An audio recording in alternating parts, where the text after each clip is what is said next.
Morning everyone. कल हमने diamagnetic के बारे में पढ़ा था। एटॉमिक थ्योरी ऑफ मैग्नेटिज्म का यूज़ करके हमने डायमैग्नेटिक के रिलेटेड जो भी प्रॉपर्टीज़ है शॉर्टली हमने उसकी डेफिनेशन देखी थी और उसके रिलेटेड जो थ्योरी है एटॉमिक थ्योरी ऑफ मैग्नेटिज्म वो भी देखी। कौन से फार्मूले आते हैं उसमें वो भी देखे। आज हम पढ़ने वाले दूसरी कैटेगरी जो है पैरामैग्नेटिक मटेरियल, बराबर है। तो पैरामैग्नेटिज्म पढ़ेंगे on the basis of atomic theory of magnetism, on the basis of atomic theory of magnetism. तो सबको पता है, पहले ही मैंने बताया कि व्हाट इज पैरामैग्नेटिक मटेरियल, ठीक है। If any substance you place in the magnetic field then that substance is magnetized feebly, weakly in the direction of magnetic field. जिस जो भी मैग्नेटिक फील्ड है, applied external magnetic field, along the direction of that particular field, applied field, that material is magnetized, ठीक है। वो magnetize कैसे होगा? उसके मैग्नेटिक मूवमेंट्स उसी फील्ड के डायरेक्शन में होंगे, ठीक है। तो ये वीकली मैग्नेटाइज होता है, बराबर है। और ये टेम्परेचर डिपेंडेंट प्रॉपर्टी रहती है इसकी। जैसे जैसे आपने टेम्परेचर बढ़ाया तो इसका मैग्नेटिज्म जो है वो बदलता है, ठीक है। तो कैसे बदलता है वो भी हम एटॉमिक थ्योरी ऑफ मैग्नेटिज्म से पढ़ेंगे। तो फर्स्ट ऑफ ऑल जैसे डायमैग्नेटिक मटेरियल में पेयर्ड इलेक्ट्रॉन्स रहते हैं सब शेल्स में, ठीक है। जो इलेक्ट्रॉनिक कॉन्फ़िगरेशन है करते हम किसी भी एटम्स का, तो वहाँ पे सिंगल इलेक्ट्रॉन प्रेजेंट रहते हैं, वैलेंस इलेक्ट्रॉन प्रेजेंट रहते हैं, बराबर है। पॉसिबिलिटी है। पर डायमैग्नेटिक में वैलेंस इलेक्ट्रॉन या सिंगल इलेक्ट्रॉन्स नहीं रहते हैं, सभी इलेक्ट्रॉन पेयर्ड में रहते हैं। इसलिए वहाँ पे clockwise anti clockwise orbital motion रहती है इलेक्ट्रॉन की, उसकी वजह से जो भी रिजल्टेंट मैग्नेटिक मूवमेंट है वो जीरो रहता है। पर जब आप फील्ड अप्लाई करते हो डायमैग्नेटिक मटेरियल पे तो उनका मैग्नेटिक मूवमेंट चेंज होता है due to the Lorentz force and resultant magnetic movement मिलता है, जिसके कारण वो मैग्नेटाइज होता है, बराबर है। तो पैरामैग्नेटिक मटेरियल में ऑलरेडी अनपेयर्ड इलेक्ट्रॉन्स रहते हैं। पैरामैग्नेटिक मटेरियल में क्या रहते हैं? ऑलरेडी अनपेयर्ड इलेक्ट्रॉन्स रहते हैं। वो अनपेयर्ड इलेक्ट्रॉन उन सब की वो सभी भी न्यूक्लियस के अराउंड ऑर्बिटल मोशन करेंगे, उनको स्पिन मोशन भी होगा, ठीक है। मैग्नेटिज्म जो है कोई किसी भी मटेरियल को मैग्नेटिक प्रॉपर्टीज कब रहती है, किसके कारण रहती है? एक orbital motion of electron we consider as a current loop, ठीक है। वो current produce the magnetic field. Similarly spin motion के कारण भी मैग्नेटिज्म रहता है, बराबर है। मींस दो मोशन की वजह से मैग्नेटिक प्रॉपर्टीज रहती है सब्सटेंस को, वो है orbital motion of electron and spin motion of electrons, ठीक है। तो ये अब पैरामैग्नेटिक मटेरियल में अनपेयर्ड इलेक्ट्रॉन्स रहते हैं definitely, which is revolve around the nucleus, ठीक है। तो उनके ऑर्बिटल मोशन से और उनके खुद की स्पिन मोशंस, जैसे अर्थ सन के अराउंड ऑर्बिटल मोशन करती है और खुद के एक्सिस के अराउंड भी वो रोटेट होती है, दैट इज स्पिन मोशन, बराबर है। खुद की स्पिन मोशन और सन के around that is a orbital motion. वैसे ही इलेक्ट्रॉन न्यूक्लियस के अराउंड फिरती है, दैट इज ऑर्बिटल मोशन, और खुद के एक्सिस के सेल्फ एक्सिस के अराउंड वो रोटेट होती है, that is a spin motion, ठीक है। तो अभी due to this two motions, orbital motions and spin motions, the atoms having magnetic properties, having some magnetic movement, ठीक है। Now in paramagnetic material due to this unpaired electrons produce the magnetic field having some magnetic movement. That magnetic movements in such a particular paramagnetic material present but in random direction. इनका magnetic movement कैसा रहता है? Random direction में रहता है, यानी कोई इधर है, कोई इधर है, कोई ऐसे है, कोई ऐसे है, ठीक है। तो इससे रैंडम मोशन है। This is the magnetic movements. ये जो है मैं यहाँ पे जो एरो करके दिखाया है, ये सभी मैग्नेटिक मूवमेंट्स है एटम के, ठीक है। Each and every atom having some magnetic field and which having some magnetic movement, बराबर है। Due to the unpaired electron rotation, orbital motion of unpaired electrons and spin motion of the electrons, बराबर है। Due to that particular both motions they having some magnetic field, having some magnetic movement, but they are in random orientations. They are in random orientation, and some few atoms having the magnetic moment in same direction. In same direction, due to these few magnetic moments, that paramagnetic material having some magnetic property, having some magnetic property. In the absence of external magnetic field, आपने कोई भी external magnetic field apply की नहीं है, उसकी वजह उस यानी वो अप्लाई नहीं की, फिर भी इसको पैरामैग्नेटिक सम मैग्नेटिक प्रॉपर्टी इसमें रहती है। पर जब आप इस पे एक्सटर्नल मैग्नेटिक फील्ड अप्लाई करते हो, यानी अगर मैंने एक्सटर्नल मैग्नेटिक फील्ड इस पे अप्लाई की है, मैंने जब इस पर एक्सटर्नल मैग्नेटिक फील्ड अप्लाई की है, तो ये जो external magnetic field which is try to magnetize this paramagnetic material, try to magnetize, magnetize means जितने ज्यादा से ज्यादा मैग्नेटिक मूवमेंट तैयार होंगे, दैट इज कॉल्ड मैग्नेटाइजेशन, बराबर मैग्नेटाइज। तो ये जो external magnetic field which is tries to magnetize this paramagnetic material and this orientation of this magnetic movement are aligned in the direction of this magnetic field, in the direction of magnetic field. But when you apply the external magnetic field, some heat produced inside the material, some heat produced inside the material, and due to that heat some thermal agitation produced inside the material, thermal agitation होगा, and due to that thermal agitations, this thermal agitation tries to align this magnetic movement in random direction, means ये external field क्या करेंगी, in random direction magnetic movements को क्या करेंगी, खुद के directions की तरफ मैग्नेटाइज करने की प्रयास करेगा। पर due to the heat thermal agitations क्या करेगा, थर्मल एजिटेशंस इन जो भी मैग्नेटाइज होंगे in the direction of magnetic field, magnetic movement, इनको फिर से रैंडम करने की कोशिश करेगा, फिर से क्या करेगा, रैंडम करने की कोशिश करेगा। पर जैसे जैसे आप more and more external magnetic field बढ़ाते हो, जैसे जैसे आप मैग्नेटिक एक्सटर्नल फील्ड बढ़ाते जाओगे, वैसे वैसे ही ये मैग्नेटिक मूवमेंट अलाइन होंगे in the direction of magnetic field, in the direction of magnetic field, in the direction of magnetic field.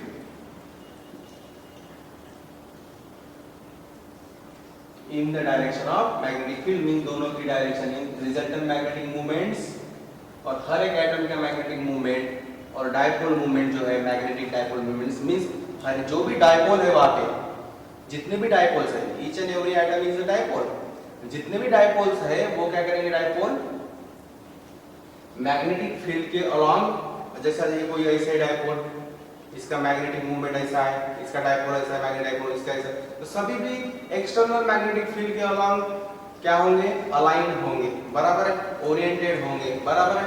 पर थर्मल एजिटेशन क्या करेगा, इनको फिर से रैंडम करने की कोशिश करेगा। पर जैसे जैसे आपने more and more external magnetic field बढ़ाई तो थर्मल एजिटेशन से ऊपर चले जाएंगे, मैग्नेटिक फील्ड भारी हो जाएंगी, तो मैग्नेटिक फील्ड क्या करेगी, फिर इनको थर्मल एजिटेशन को बाजू में रख के मैग्नेटिक मूवमेंट इन सब मैग्नेटिक फील्ड के डायरेक्शन में अलाइन होगी, यानी हर ईच एंड एवरी एटम्स और each and every atoms having some magnetic movement, dipole movement, ठीक है। तो दो डायपोल मूवमेंट ज्यादा से ज्यादा maximum number of the dipole movements are try to align in the direction of magnetic field। जैसे जैसे आप बढ़ाते जा रहे हो, मैग्नेटिक फील्ड बढ़ाते जा रहे हो, वैसे वैसे एक एक एटम क्या होगा, मैग्नेटिक मूवमेंट उसके ट्राई करेंगे फील्ड के डायरेक्शन में ओरिएंट होने के लिए, ठीक है। पर at particular value, but at particular value, maximum value, at a particular maximum value or value, at a particular value of external magnetic field, external magnetic field, maximum number of dipoles, magnetic dipoles oriented in the direction of field, ठीक है। फिर जैसे ही maximum number of dipoles oriented होंगे in the direction of field, तो क्या होगा? Saturation होगा। क्या होगा? सैचुरेशन होगा। जब तक सैचुरेशन नहीं होगा तब तक ये ओरिएंटेशन चालू रहेगा। पर एक बार सब सैचुरेटेड हो गया, बराबर है, कोई भी चीज पर्टिकुलर वैल्यू के बाद, पर्टिकुलर स्टेज के बाद वो सैचुरेटेड हो जाती है, बराबर है। तो जैसे सैचुरेशन होने तक वो सभी मैग्नेटिक मूवमेंट्स, डायपोल मूवमेंट जो है, डायपोल्स है, वो मैग्नेटिक फील्ड के अलॉन्ग ओरिएंटेड होंगे, ठीक है। पर बिफोर सैचुरेशन, अब एटॉमिक थ्योरी ऑफ मैग्नेटिज्म में क्यूरी लॉ है, ठीक है। क्यूरी क्या कहता है कि बिफोर सैचुरेशन जो भी मैग्नेटाइजेशन होता है,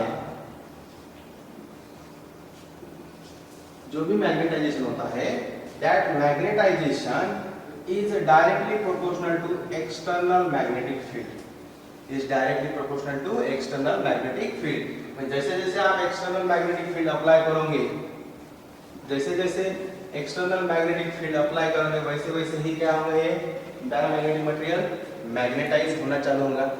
पर after some value of the magnetic field, external magnetic field, maximum number of dipoles are oriented in the direction of external magnetic field, means saturation आ जाएगा, क्योंकि वहां पे कोई ओरिएंटेशन बचेगा ही नहीं, ठीक है। बचेगा पर वो थर्मल एजिटेशन के कारण वो कुछ अमाउंट रैंडम हो जाएगी, ठीक है। पर ज्यादा से ज्यादा ओरिएंटेड होंगे, मींस सैचुरेशन आ जाएगा।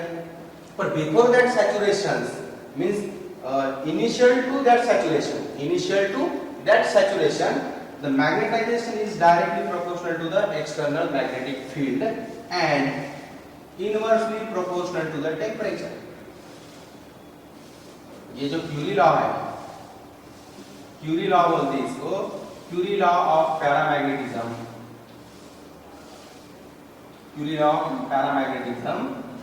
On the basis of atomic theory of magnetism, क्या कहता है कि इनिशियल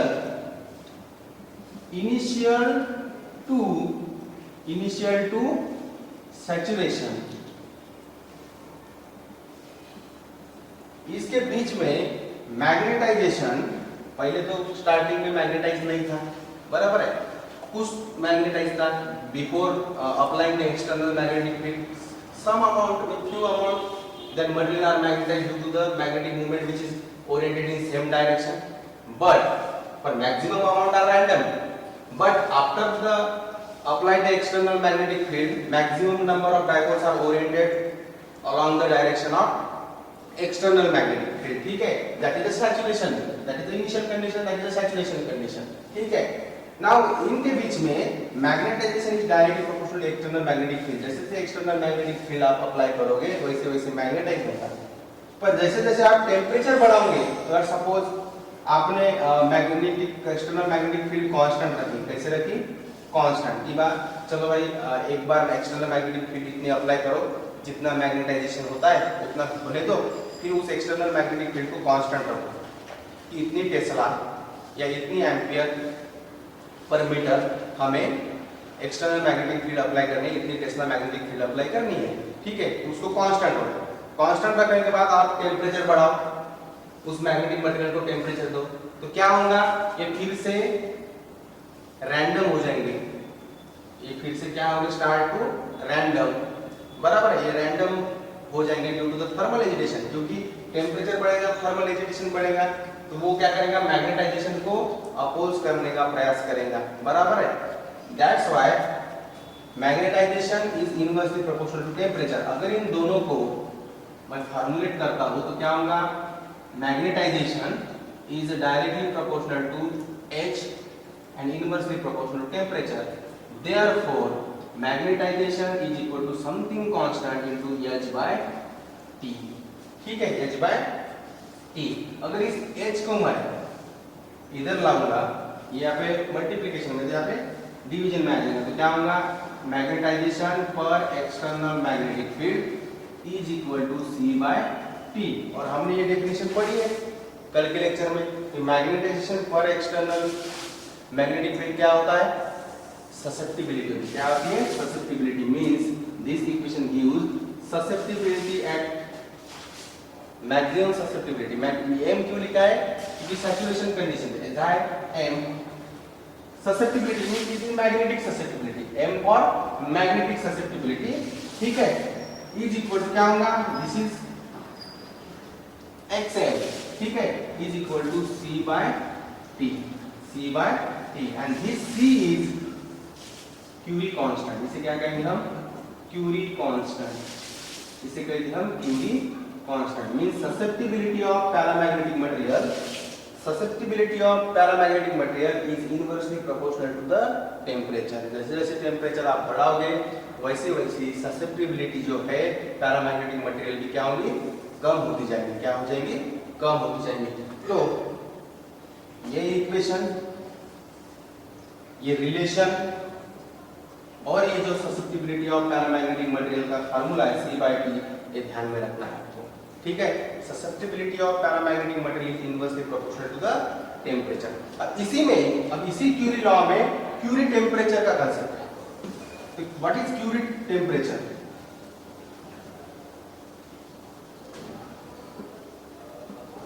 क्यूरी टेम्परेचर यानी क्या? ऐसा टेम्परेचर जहां पे उस मैग्नेटिक मटेरियल की मैग्नेटाइज होने की एबिलिटी खत्म हो जाती है। मैग्नेटाइज होने की एबिलिटी क्या होती है? खत्म हो जाती है। Means the substance having some temperature, above that particular temperature, अगर आप टेम्परेचर बढ़ाते जाओ बढ़ाते जाओ बढ़ाते जाओ, means Curie temperature it is a temperature above which, means उस पर्टिकुलर एक टेम्परेचर है, आप टेम्परेचर बढ़ाते जा रहे हो बढ़ाते जा रहे हो, at a particular temperature the substance loss the ability of its magnetism, lost the ability to magnetize, lost its ability to magnetize, means उसकी जो मैग्नेटाइज होने की एबिलिटी है वो क्या करेगा? लॉस करेगा। ऐसे टेम्परेचर को हम क्यूरी टेम्परेचर कहते हैं। जैसे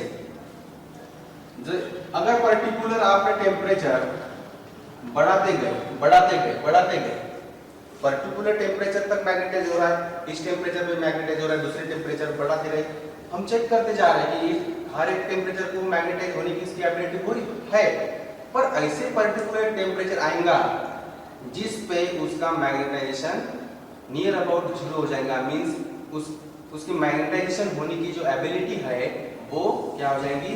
जीरो हो जाएंगी। उस टेम्परेचर, उस पर्टिकुलर टेम्परेचर को हम कहते हैं क्यूरी टेम्परेचर। क्या कहते हैं? Curie temperature. जैसे फेरोमैग्नेटिक जो मटेरियल है उसको अगर हम हीट करते गए गिरते गए, यानी उस पर्टिकुलर टेम्परेचर बढ़ाते गए हीट करते गए, तो फेरोमैग्नेटिक पर जो है material after some temperature, after some value of the temperature convert into paramagnetic material. Means ferromagnetic material is converted to paramagnetic material, ठीक है। क्यों? तो उस फेरोमैग्नेटिक प्रॉपर्टी को क्या करता है? उस पर्टिकुलर टेम्परेचर पे लॉस करता है और वो बिकम्स पैरामैग्नेटिक। तो उसी टेम्परेचर को हम क्यूरी टेम्परेचर कहते हैं। हम उस टेम्परेचर को क्या कहते हैं? क्यूरी टेम्परेचर कहते हैं, ठीक है। और जो नेक्स्ट लेक्चर में हम पढ़ेंगे ferromagnetic on the basis of atomic theory of magnetism, and this is all about the paramagnetic material, ठीक है। तो जितने भी फार्मूले अभी मैंने लिख के दिए हैं ये इंपॉर्टेंट है, ध्यान में रखना है आपको, ठीक है। Thank you.